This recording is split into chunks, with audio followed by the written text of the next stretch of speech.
Septiembre 1944.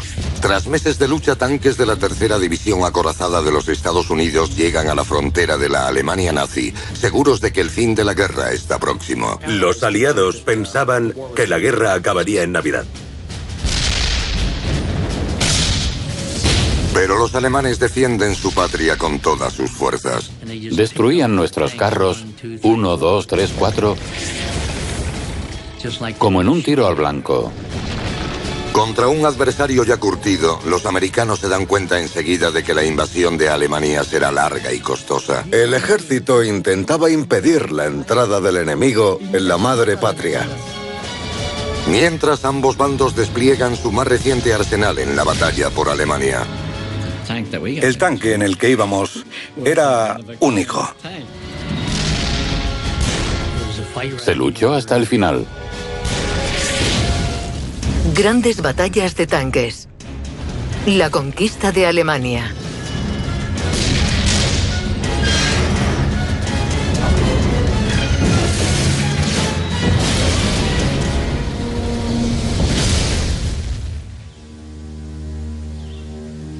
Oeste de Alemania, cerca de la frontera con Bélgica.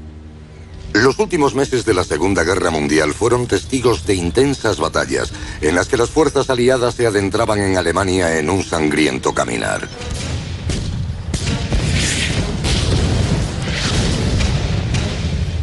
Desde el día D, en junio de 1944, carros americanos, británicos y canadienses han doblegado a los alemanes emplazados en Francia.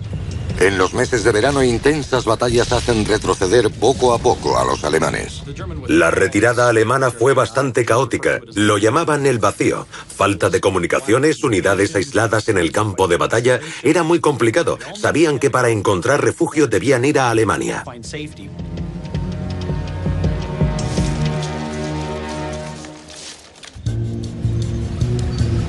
Y en septiembre, los aliados se acercan a la frontera alemana. La punta de lanza del ataque será la tercera división acorazada estadounidense. Su primer obstáculo son unas fortificaciones defensivas conocidas como Muro del Oeste o Línea Sigfrido, que los alemanes construyeron por toda la frontera. La línea Sigfrido era parecida a la línea Maginot de los franceses.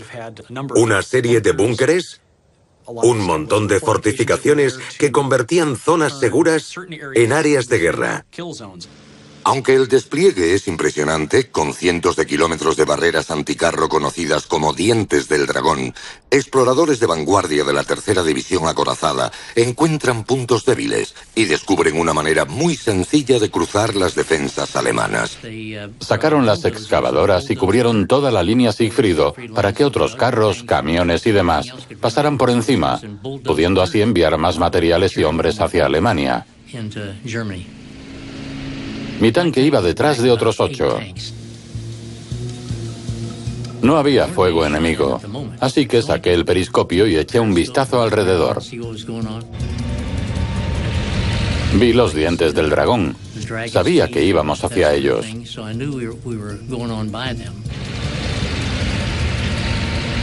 Pensamos que una vez atravesada la línea Sigfrido dirían, bueno, la han atravesado, mejor que nos rindamos. La opinión general entre los aliados era que la guerra acabaría en Navidad. Son el primer ejército invasor en cruzar la frontera alemana desde la época de Napoleón, por lo que los americanos ignoran cómo luchará el enemigo. A finales de 1944, gran parte de Alemania está en ruinas. Sus ciudades han sido bombardeadas sin descanso y sus fuerzas armadas están diezmadas. Para finalizar la guerra y poner fin al Tercer Reich de Hitler, agrupan una inmensa fuerza invasora apoyada en el primer ejército de los Estados Unidos, con 100.000 soldados, cientos de armas de artillería y más de 1.200 carros, incluyendo 850 de su principal vehículo, el Sherman. Monta un cañón corto de baja velocidad de 75 milímetros con un alcance de 800 metros. Con solo 51 milímetros de blindaje frontal, es vulnerable a los cañones alemanes de alta velocidad. Durante las pruebas ya me quedé impresionado con el carro. Eran 32 toneladas de hierro. Alcanzaba los 50 km/h. Lo podías exprimir. Y sobre todo el interior daba sensación de seguridad. El plan aliado cuenta con fuerzas canadienses y británicas avanzando hacia el norte de Alemania, mientras que los americanos van hacia el sur. La tercera división acorazada debe cruzar el corredor abierto al sur de Aquisgrán, la primera ciudad tras la frontera. Supuestamente era una ruta sencilla para cruzar el río Rour, llegar al Rin y establecer pasos fronterizos. Y después desde allí hasta el final. Carros de la compañía E se detienen en un cruce mientras su comandante decide qué ruta seguir. Durante la formación básica, te repiten hasta la saciedad que no te pares en un cruce. Porque los alemanes siempre lo están vigilando. Tuve que salir a fumarme un cigarro. Y claro, mientras decidían si ir hacia la izquierda o a la derecha, los alemanes nos recibieron con fuego de artillería.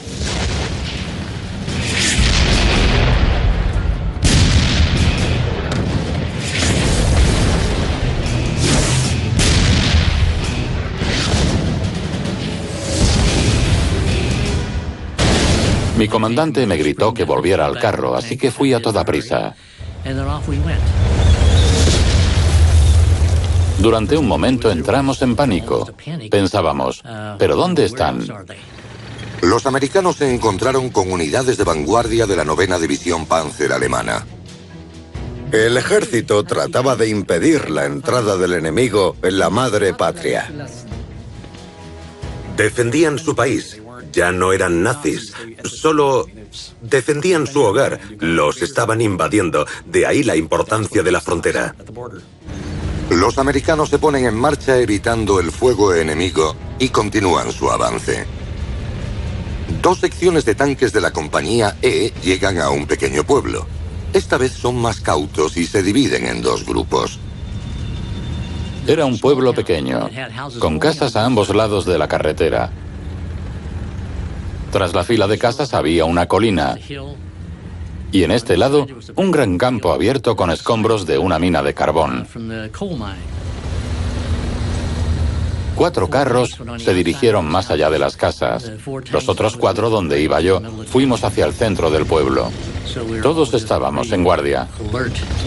Pero los alemanes han anticipado la táctica de los americanos. De repente escuchamos fuego y un gran griterío.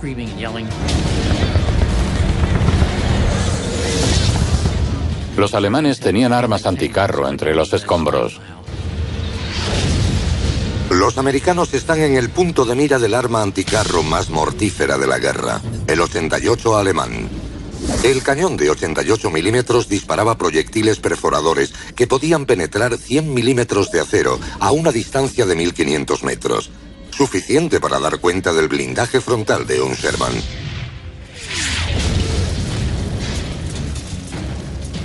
Todos hablaban del 88 alemán. La velocidad de salida era altísima, por lo que la trayectoria que seguía era casi recta. Iban aniquilando nuestros carros, 1, 2, 3, 4, como si fuera tiro al blanco. Paramos nuestro carro tras una casa para escondernos. Y luego nos dijeron, salid del pueblo, así que nos dimos la vuelta y nos fuimos. La mitad de los carros de la compañía E son inutilizados en cuestión de minutos. El avance de la tercera división acorazada se ralentiza. La batalla en la frontera oeste de Alemania está siendo costosa para los americanos. Al principio de la incursión en Alemania, la tercera división acorazada cuenta con 400 tanques, pero la resistencia enemiga les deja con menos de 100 operativos. Y todavía les quedan 650 kilómetros para llegar a Berlín. Octubre de 1944. Tras la llegada de nuevos refuerzos americanos, la tercera división acorazada se prepara para continuar su asalto a Alemania. Pero la lucha en la frontera ha retrasado su avance y permite a los alemanes incrementar sus defensas. La primera ciudad alemana que planean tomar los aliados es Aquisgrán. ¿A los aliados les interesaba la zona de Aquisgrán? Porque se consideraba una ruta boscosa y abrupta del oeste de Alemania. Si los aliados se hacían con ella, podrían canalizar sus recursos con relativa facilidad hacia el área del Rin y el centro de Alemania. Casi toda la población civil ha sido evacuada y los alemanes han creado posiciones fortificadas por toda la ciudad, así como en los caminos circundantes. Para la defensa de Aquisgrán, los alemanes despliegan 18.000 soldados, 240 cañones de artillería y cerca de 60 carros y cañones de asalto. Hitler llama al frente a unos 5.000 miembros de la policía local, los Volkssturm. Muchachos y hombres de entre 16 y 60 años, apenas información y casi desarmados. Hitler da orden de que los defensores de Aquisgrán luchen con firmeza o mueran en sus puestos. No podíamos retroceder ni siquiera un metro. Teníamos que mantener nuestras posiciones, porque si no lo hacíamos, nos matarían. Por eso soportamos lo que se nos venía encima.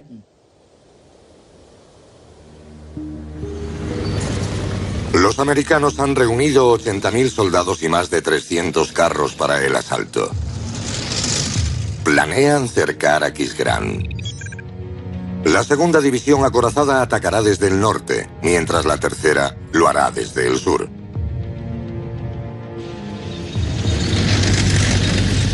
Los Sherman del 33 Regimiento de la tercera división acorazada tienen orden de avanzar hacia Aquisgrán.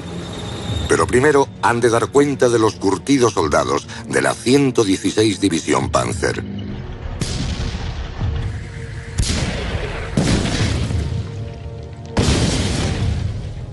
Eran buenos soldados.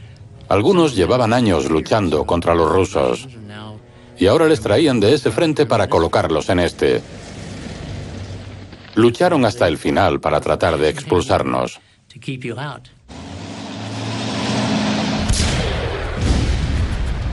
El terreno al sur de Aquisgrán beneficia al ejército defensor con muchas posiciones para preparar emboscadas. Los americanos avanzan con cautela, sin saber dónde o cuándo se tropezarán con los carros de la 116.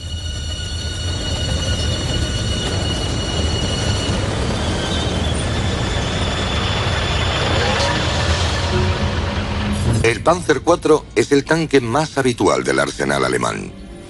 Dispone de un cañón de alta velocidad de 75 milímetros y un blindaje frontal de 80 milímetros, más que el Sherman. Pero sus costados son vulnerables a los carros americanos, teniendo solo 30 milímetros de blindaje. Esperábamos no tener que encontrarnos cara a cara. Tratábamos de alcanzarles en los costados. Dispararles frontalmente era una pérdida de munición. Tenías que impactar en los laterales. La táctica era tener a alguien aquí que comenzara a disparar.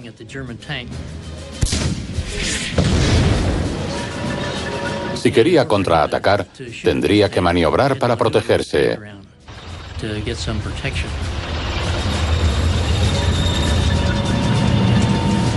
Pero mientras se giraba, alguien lo tendría al alcance por el otro lado.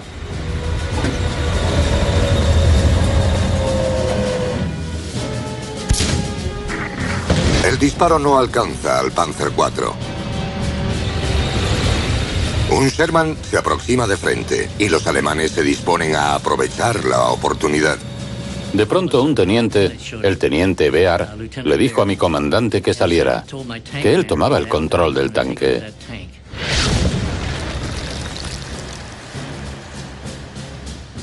El teniente Bear ya había perdido 2 tanques ese día.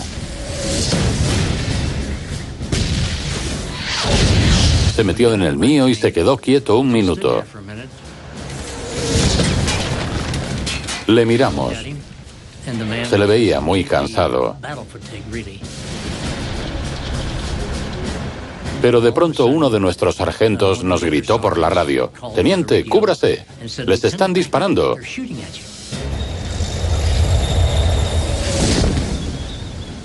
Cuando dijo eso, giré mi periscopio así y vi una enorme bola de fuego pasar junto a mí.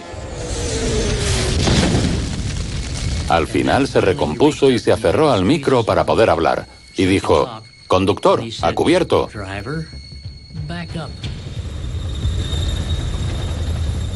Vi al conductor dar marcha atrás a toda máquina. Y tan pronto como dijo eso, ¡bang! Un proyectil atravesó al artillero y al comandante, matándolos en el acto.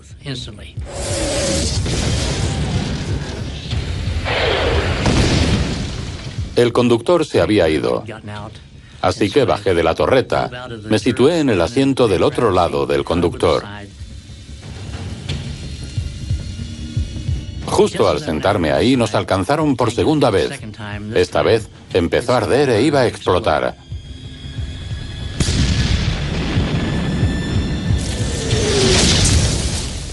De los 10 carros de que disponíamos, acabamos solo con 4.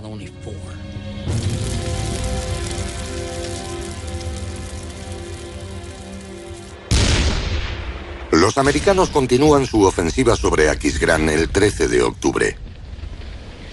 Los alemanes sufren 5.000 bajas y otros 5.000 son capturados en un intento de mantener la ciudad.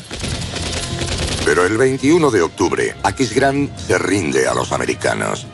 Es la primera ciudad de Alemania en caer ante los aliados. Ahora, Alemania Central espera a la tercera compañía acorazada. No dejábamos de pensar, bueno, ahora se rendirán. Pero no fue así, y eso sí que nos cogió de sorpresa.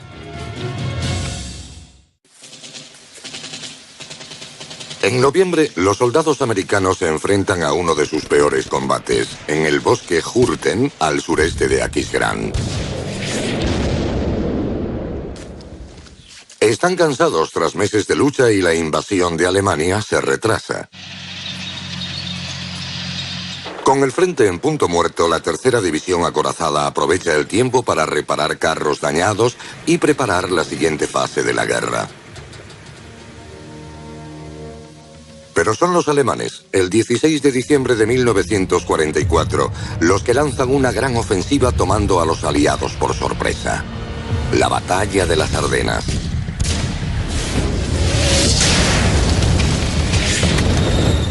El plan alemán consiste en cruzar las líneas enemigas y dirigirse a Amberes, dejando atrapados a 1 millón de soldados aliados.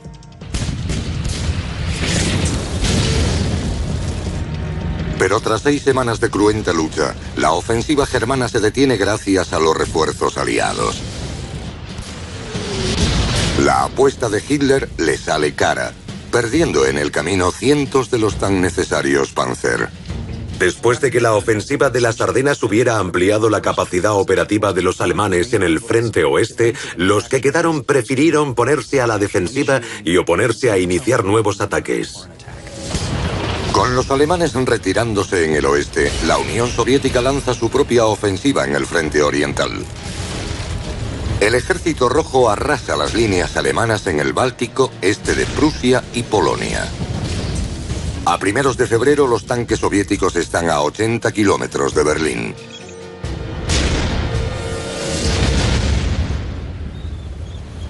En el frente oeste, los aliados reanudan su invasión de Alemania. Su objetivo principal es tomar los puentes sobre el río Rin, la última barrera natural que le separa del centro de Alemania. Carros del primer ejército canadiense avanzan sobre lo que es conocido como la brecha de Hotwall y toman puentes claves del Rin cercanos a la ciudad alemana de Xanten. Pero al adentrarse los canadienses en Alemania, se encuentran con una resistencia feroz. Deben tener en cuenta que eran alemanes. Su medio de vida dependía de evitar que los aliados tomaran los puentes. Si lo hacían, en poco tiempo habrían rodeado el Ruhr, acabando con su sustento. De ahí que fueran capaces de contener un ejército 5 veces mayor durante 31 días. Tras semanas de intensos combates, los canadienses doblegan la resistencia alemana y su ejército alcanza por fin el Rin. Cuando lo atraviesan y se adentran en territorio alemán, ven los efectos de la guerra en la población civil.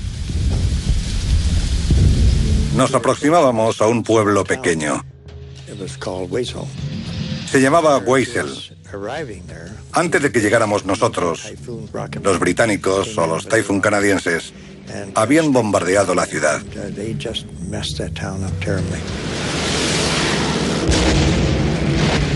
La habían dejado en ruinas. Íbamos andando por el pueblo y no podíamos dar crédito. Escombros apilados a ambos lados. Casas destruidas. Pero había gente. Iban recogiendo cadáveres que colocaban en carretillas. Los cuerpos parecían maniquíes. Como estatuas. Como las que se ven en las tiendas. Cubiertos de escombros. En los 2 primeros meses de 1945, los alemanes pierden cerca de 1000 tanques. Sus bajas ascienden a más de 500.000 entre soldados y civiles en su intento por evitar la derrota total. Muchos alemanes pasaban por zonas urbanas bombardeadas por Estados Unidos y Gran Bretaña, lo que incrementaba su determinación. Vieron lo que habían hecho a su pueblo, querían venganza, de ahí su gran motivación. Mis compañeros, a los que les habían destruido sus casas, decían, ¿qué se supone que debo hacer? Prefiero llevarme a otro americano conmigo a la tumba. Y son este tipo de soldados con los que tiene que lidiar la tercera división acorazada al reanudar su avance. Su misión es colaborar en la captura del mayor objetivo aliado en Alemania Occidental, Colonia. Tomando esta ciudad de la cuenca del Rin, la división puede abrir una ruta hacia el centro de Alemania. Sabíamos que cuando entráramos en combate sería para dirigirnos a Colonia. Era un objetivo vital y los alemanes no iban a rendirla sin más. Fue una gran batalla con nuestros tanques. Los americanos lanzarán un asalto frontal en Colonia, la tercera ciudad más grande de Alemania, con los tanques en la vanguardia. Colonia había sido bombardeada en repetidas ocasiones. Calles y calles en ruinas, lo que proporcionaba a las tropas alemanas con sus Panzer y Tiger muchas posiciones para tender emboscadas a los americanos. Las bombas lo habían arrasado todo. Los edificios se derrumbaban y las calles eran muy estrechas, llenas de obstáculos. Todo fue bombardeado excepto la catedral.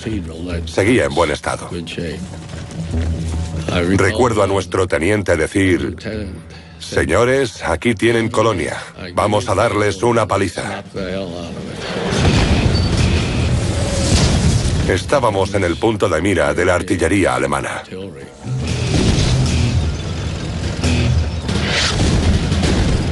Al principio pensé que nos bombardeaban, con explosiones por todas partes. Los carros Sherman no pueden con la potencia de fuego de los Panzer y los Tiger que defienden Colonia. Pero los alemanes no se percatan de que la tercera división acorazada americana va a desplegar su nueva arma, el tanque Pershing. El T-26E-3 Pershing es la respuesta americana al temible Tiger alemán. Este tanque pesado cuenta con un impresionante blindaje frontal de 100 milímetros y un mortífero cañón de 90 milímetros con un alcance de 1500 metros. Pero el Pershing aún no ha sido probado en combate. El 6 de marzo de 1945, su bautismo de fuego tiene lugar en las calles de Colonia. Por fin llegamos al cruce.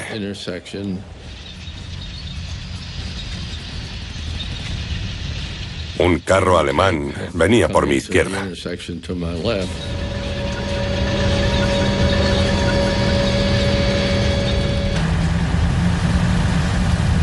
Justo cuando nos vio, retrocedió. Disparé proyectiles perforadores al edificio. Pensé que igual podía tener suerte. La parte de arriba del edificio cayó sobre el carro alemán.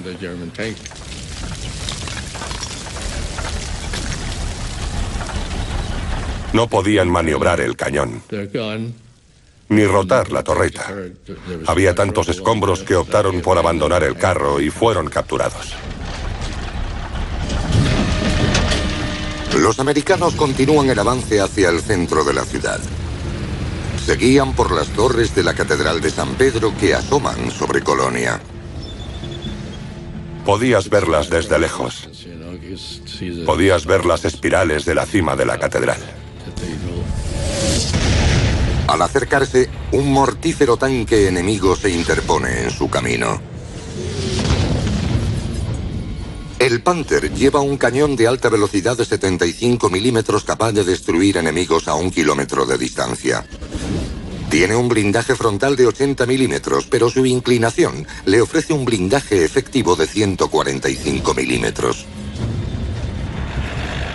Nos dirigimos a la catedral.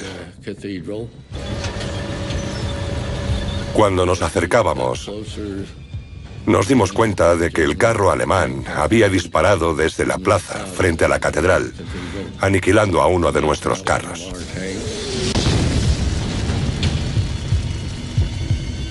Nuestros Sherman no eran muy buenos. No eran rivales para el Panther. Los americanos huyen del tanque en llamas, pero 3 de sus 5 hombres mueren. El Pershing debe sorprender al Panther por la retaguardia para derrotarlo. La compañía D nos alertó por radio y nos pidió destruir el carro alemán.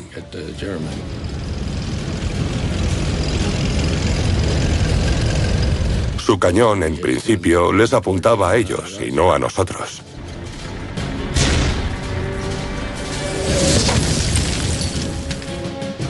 Cuando llegamos al cruce,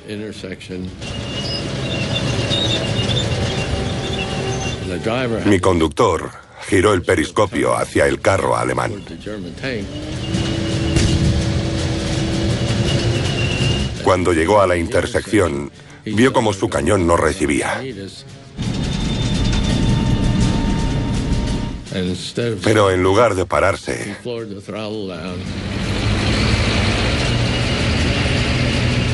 aceleró al máximo para lograr escapar del cruce. A diferencia de su oponente, el Pershing lleva un estabilizador giroscópico, un dispositivo que permite un disparo certero incluso cuando el carro se encuentra en movimiento. Disparé tan pronto como pude. Y le alcancé. Y volví a disparar. Y otra vez, para asegurarme de que no lo hiciera él.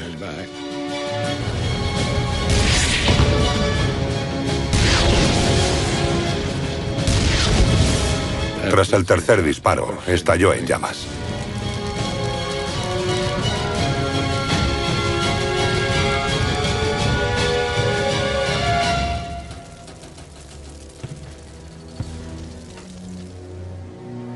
El Panther ardió durante 2 días.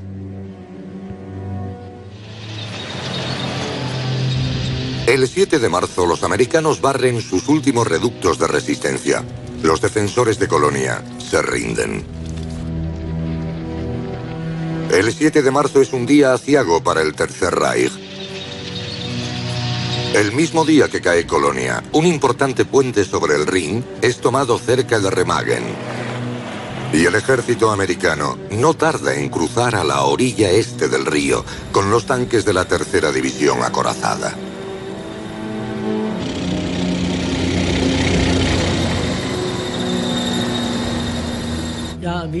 Cuando la batalla llegó al puente de Remagen, pensamos, es el fin. La tercera división acorazada está ahora a menos de 600 kilómetros de Berlín. Pero entre ellos y la capital germana se encuentra el Valle del Ruhr, el corazón industrial alemán, con casi 500.000 de soldados nazis dispuestos a proteger su país a toda costa. 23 de marzo de 1945. Los aliados lanzan su ofensiva sobre la región del Ruhr. El ataque será el clásico movimiento de pinza, con los hombres de la 9ª Compañía Americana atacando desde el norte y los de la 1ª por el sur. Si tienen éxito, aislarán a más de 350.000 soldados alemanes del Grupo B. Los alemanes están liderados por uno de los mejores comandantes defensivos de la guerra, el mariscal de campo Walter Model. Para derrotarlo, los americanos deben inutilizar sus Panzer, por lo que la tercera división acorazada recibe la orden de dirigirse a la ciudad de Paderborn. Paderborn era una plaza importante, muy importante para nosotros. Era donde estaban los cuarteles de los Panzer. Por eso debíamos dirigirnos hacia allí. Los americanos temen que los Panzer alemanes situados en el cuartel inicien un contraataque. La ciudad debe ser tomada, y rápido. Recorrimos el camino de Marburg a Paderborn. Unos 144 kilómetros en un solo día. Fue la mayor distancia recorrida por una división acorazada americana en toda la Segunda Guerra Mundial. 30 de marzo de 1945. Una unidad de Shermans, apoyada por un Pershing del 32 Regimiento de la Tercera División Acorazada, inicia el asalto. Iniciamos el ataque a primera hora de la mañana. Nos pusimos en marcha lo antes posible. Los alemanes se sorprendieron. No se lo esperaban. Por el camino, subiendo hacia Paderborn, vimos un gran cañón.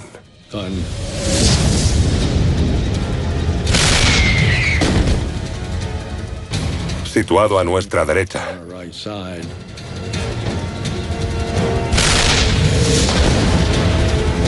Disparé y lo alcancé.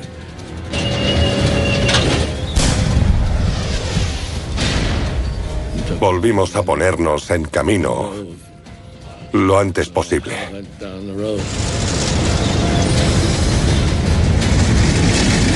Seguíamos avanzando y avanzando para no ser un blanco fácil. Por la rapidez en llegar a Paderborn, los carros americanos evitan un grupo de poderosos carros Panzer que comienza a contraatacar. Había muchas unidades preparadas que se dirigieron al combate desde Paderborn y podían colocarse tras las puntas de lanza, creando confusión. Mi comandante me cogió del hombro y dijo: «Un tanque». Oía el sonido de un Panther 5 alemán detrás de nosotros. Metí el proyectil en la cámara. Giré la torreta como pude y disparé un proyectil explosivo. Y luego uno perforador. Volví a apretar el gatillo. Y le di en la parte central. Justo donde el blindaje es más duro. Y la perforó. La atravesó, dejándolo inutilizado.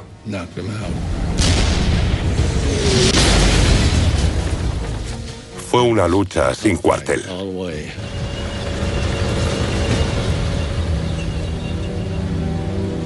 De todos los carros, y contábamos con 15, solo 2 lo logramos.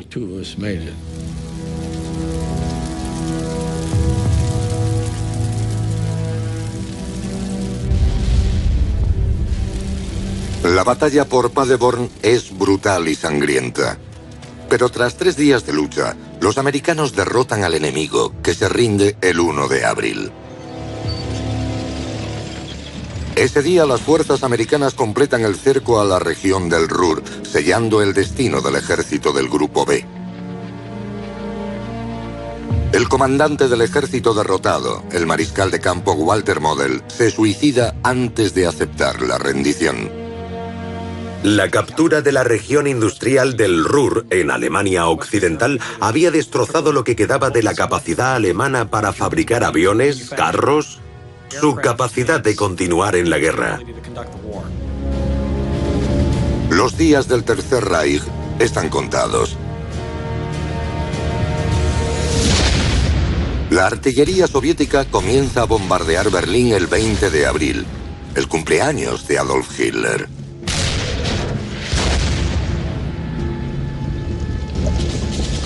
Pide refuerzos en un último esfuerzo por contener al ejército rojo. Con sus recursos divididos en el frente este, a los alemanes les resultaba complicado competir en igualdad con los americanos o los británicos.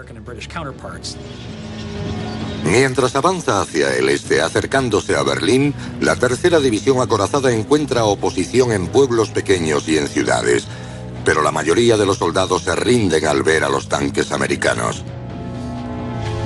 El próximo objetivo es Dessau, la última gran ciudad que protege el camino a Berlín.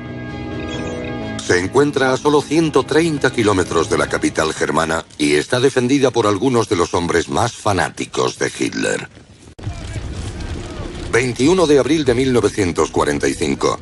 Tropas y tanques de la tercera división acorazada se preparan para el asalto a Dessau. Cuando nos pusimos en marcha, todos los carros iban con nosotros. Nunca los había visto a todos juntos. Nuestro regimiento 32 estaba en el noreste, donde se veían los últimos vestigios de la batalla.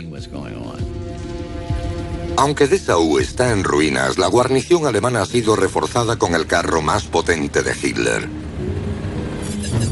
El King Tiger es el mayor carro fabricado por los alemanes. También llamado el Royal Tiger, pesa 70 toneladas y tiene un blindaje frontal de 150 milímetros. Su cañón de alta velocidad de 88 milímetros mide más de 6 metros de largo.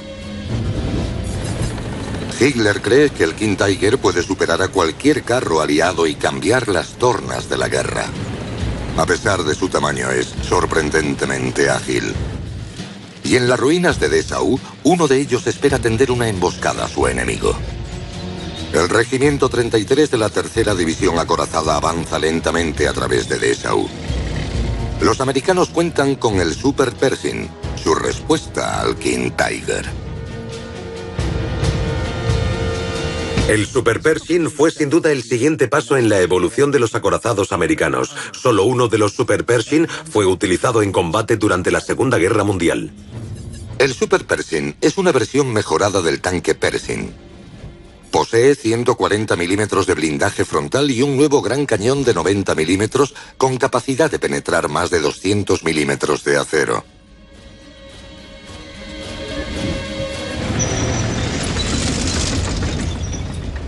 El carro en el que íbamos era único.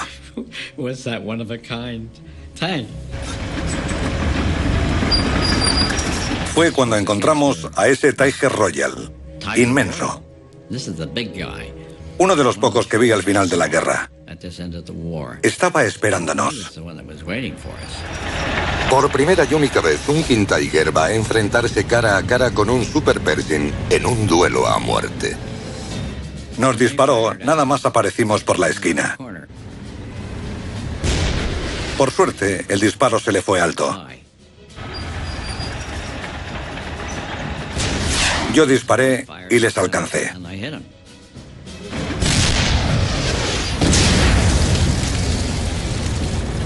Parecía un impacto crítico.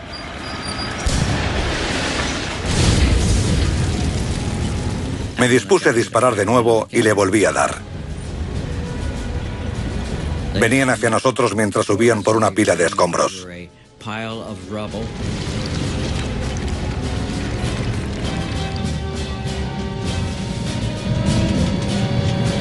Vi cómo la parte inferior del carro estaba al descubierto.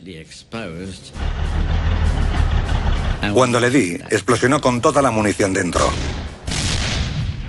Lo había alcanzado.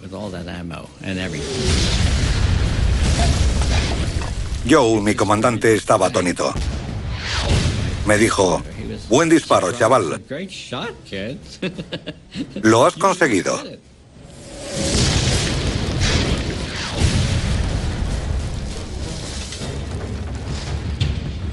Cuando termina el enfrentamiento entre estos titanes acorazados, los hombres del Super Pershing tienen poco tiempo para saborear la victoria, ya que la batalla por Dessau continúa a su alrededor.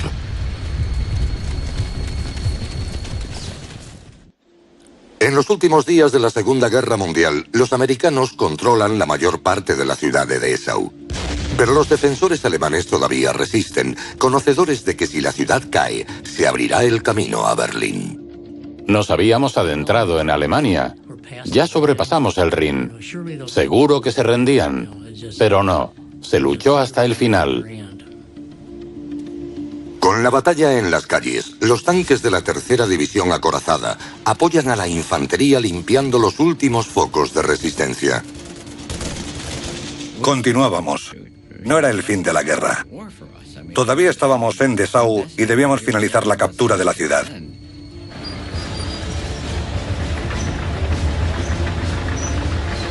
Mientras conducíamos, un Panzer nos alcanzó.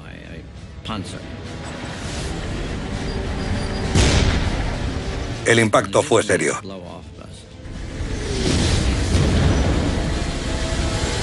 Ahora debían girar la torreta.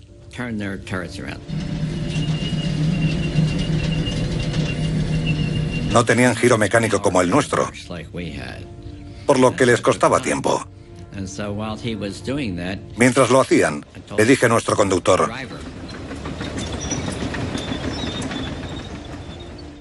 vámonos de aquí. Quiero reposicionarme, pero lo cazaremos.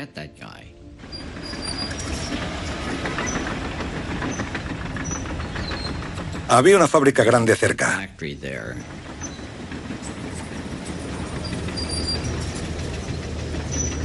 Así que nos refugiamos allí para quitarnos de su vista. Estábamos dentro del edificio.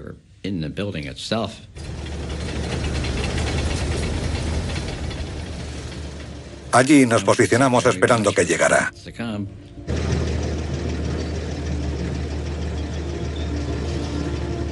Y entonces disparé.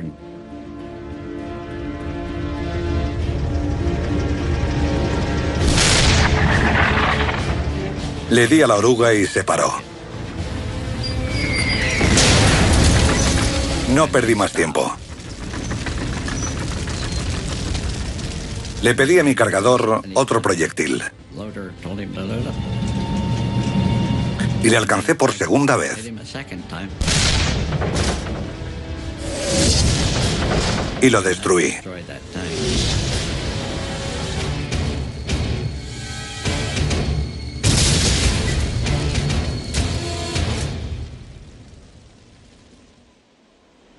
La ciudad de Dessau se rinde a los americanos el 23 de abril de 1945. 7 días después de que los americanos tomen Dessau, Adolf Hitler se suicida. Al día siguiente, los rusos toman Berlín. El 8 de mayo de 1945, la guerra en Europa acaba con la rendición incondicional de Alemania. Ha sido una campaña larga y sangrienta para los americanos, contra un enemigo que no cedió ni en las costas de Normandía, ni en las calles de Berlín. Las bajas sufridas por los Estados Unidos en abril de 1945 fueron las mismas que sufrieron en junio de 1944, unas 10.000. Parecía que la guerra había acabado, pero los alemanes no se rindieron y siguieron luchando hasta el final. La tercera división acorazada, por ir a la vanguardia del primer ejército, recibió el sobrenombre de División Punta de Lanza. La tercera división acorazada fue la primera en atravesar la línea Sigfrido, la primera en disparar fuego de artillería en suelo alemán y la primera en derribar un avión alemán en suelo germano. Nos ganamos a pulso ese sobrenombre, Punta de Lanza. Y ser punta de lanza tiene un precio. La tercera división acorazada perdió más de 600 tanques, sufrió 2.500 bajas y 10.000 heridos. Más carros y más hombres que cualquier otra división acorazada de la Segunda Guerra Mundial. Perdí a mi cargador y buen amigo. Y a otros compañeros. Me dije, tienes que crecer. Era un muchacho de 18 años y me convertí en hombre en muy poco tiempo.